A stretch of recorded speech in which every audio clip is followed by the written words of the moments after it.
At Henrico County Government, we continually strive to be a high-performing organization. In this video, we'll explain what it means to be a high-performing organization and how it relates to employee performance management and engagement. So what is a high-performing organization? Well, it's one that achieves results that are exceedingly better than other similar organizations, and those results are consistent over time. In a high-performing organization, or HPO, every employee plays a key role in the organization's success. You may have heard about concepts that are important to county leadership, such as the customer experience, leadership at all levels, and the Henrico way. These are all part of HPO. Today's workforce is experiencing rapid change through advances in technology and automation, and increases in globalization and diversity. In fact, constant change is now the new norm. Our increasingly diverse citizen population expects new and different services to meet their changing needs. It's essential that we respond by providing not just services, but outcomes that our customers value and in ways that our employees find fulfilling to offer. Doing this effectively often requires a shift in mindset to embrace innovative and creative solutions to problems and collaboration across the workforce to meet these challenges and fulfill the goals of the organization. This is where high-performing organizations thrive, and it requires what's known as the work of leadership. This means, as leaders, asking ourselves these questions. First, how do our customers view us? Are we high-performing according to them? And how do we know? Second, are our employees engaged enough to be high-performing individuals? And again, how do we know? And third, have we created and communicated a vision of a high-performing organization that others can follow?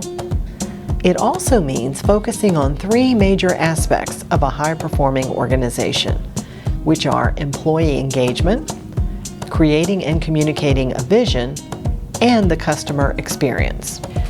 When thinking about high-performing organizations, it's important to understand that HPO is not a static system or a set of specific strategies or programs. Instead, it's a fluid and organic process that can change as needed and that's guided by some foundational principles and concepts. So let's look at one of those concepts now. There are different types of organizational philosophies or systems. We're going to focus on two of the four that relate to us as a county. The first is the benevolent autocracy. In this type of organization, the managers are benevolent, absolutely not wanting to do anything that would harm the people, but they are also autocratic, very much in charge, sometimes asking for the opinion of experts, and then making their own decision. People in this system are seen as being in need of close supervision. However, the policies are more benevolent because management wants to prevent costly turnover and usually want to do the right thing by their people. These kinds of organizations usually have many layers. Knowledge and ability are seen as concentrated primarily in management, with some confidence shown in the technical ability of employees. Work is broken into pieces, with management being responsible for the integration of the work. There is a top-down relationship between management and labor. Some of the challenges of this type of organization are that communication can be poor because it flows only from the top down. Also, very little collaboration among the employees can result in workplace silos. Employees are often not intrinsically motivated. Instead, the motivation comes from status, such as a promotion, a bigger title, or a bigger office. And since the boss makes all the decisions, they aren't always made with all the information available. And finally, since the manager sets the goals, employees are less likely to be engaged because they have less say in their goals and their work. But while there are some challenges with this hierarchical structure, this doesn't mean that hierarchies are bad or they shouldn't exist. So let's look at the positive impacts of the benevolent autocracy.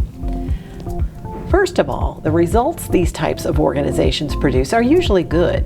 That's because employees can master their jobs and can be considered subject matter experts. Also, hierarchies are good for providing structure, so employees usually know what's expected and what they need to do to succeed in their jobs. This type of organization also provides a clear career ladder. And employee attitudes are generally good because the services and benefits provided to them are based on genuine caring by leadership and wanting to keep good employees. Now let's look at the second type of organization, the consultative organization. In contrast to the benevolent autocracy, where work is broken into pieces and management integrates all the pieces together, in the consultative organization, work is seen as a complex process involving networks of employees working together to reach goals.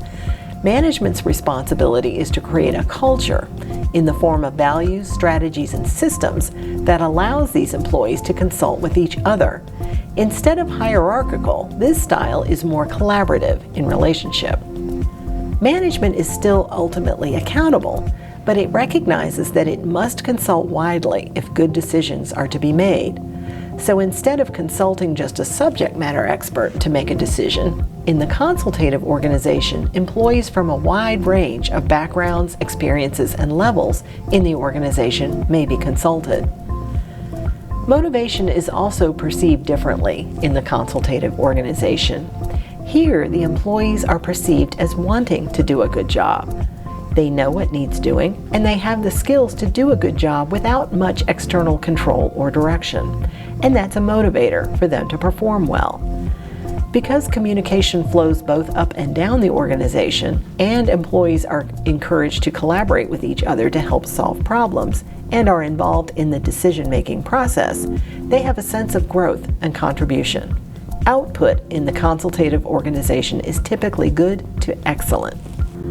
What is important to know about these two types of organizations as it relates to HPO is that Henrico County's organization is a combination of both the benevolent autocracy and consultative leadership formats.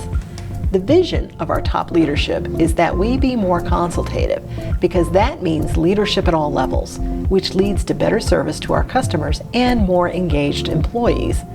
However, this does not mean that we are moving away from hierarchies because there is also a need for this type of structure in our organization, such as in our public safety departments. The direction to us as leaders is that we identify as many ways as we can to have leadership at all levels, which means that as leaders, we have two tasks. The first one is to challenge yourselves to identify more times when you can be consultative.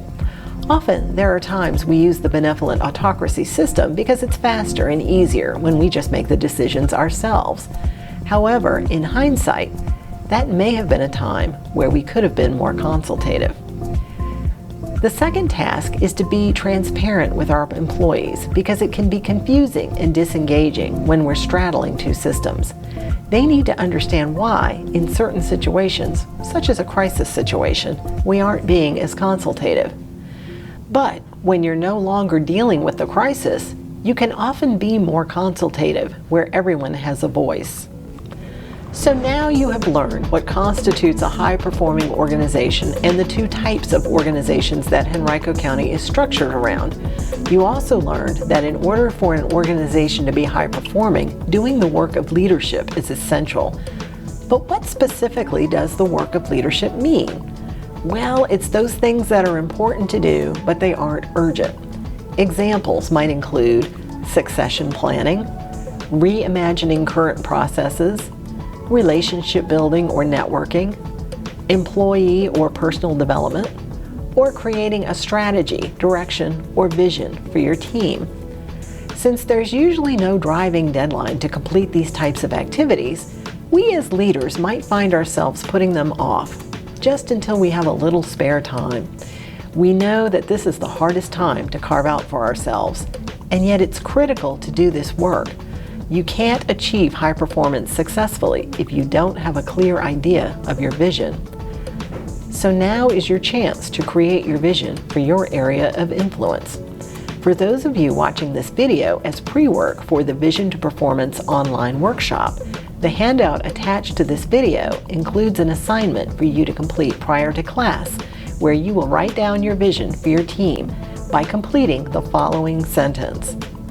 Our full potential as a team will be realized when. Think about your work group and envision what high performance would look like on your team. What would they be doing? What would they not be doing? What barriers have you overcome? These and other questions are at the bottom of the handout to help you get started creating your vision. Once you have your vision of high performance for your team, you'll be on your way to turning that vision into reality. Thanks for watching.